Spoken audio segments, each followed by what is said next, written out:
So in this video we are going to look at the conservation of energy of a particle moving down a slope. So what we've got here is a particle of mass 4 kilograms, coefficient of friction set to 0.4. Now if you get the GeoGebra app, it will be in the notes of the video, you can change all these things. Okay, but what we're going to do is, at the moment, we can see, here's the mass of it all.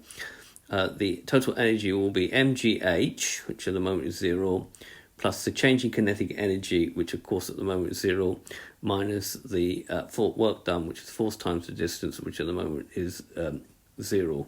Basically, these should this will be equal to that. Okay, the height that we can find by AB sine theta, 15 sine theta, which is 0. Slipping will occur if the weight that acting in the downwards component, mg sine theta, is minus mu r. Let's just raise theta by a little bit. Okay, so the we'll get different components of this as it moves down the slope. Okay, if this is greater than 0, then we will get slipping. So at the moment we won't get any slipping, it won't start to move. But if I increase the angle, you can see that value is getting lower, lower, lower, and then eventually it will start to slip down the slope.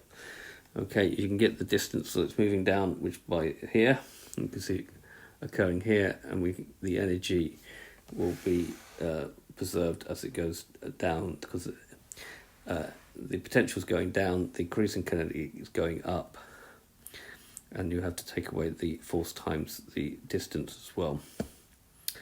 Okay, so that will be the total energy, and we could increase the slope here. Obviously the energy will be greater.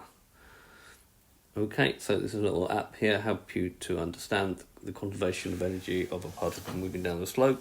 I hope you've understood, and I thank you very much for watching.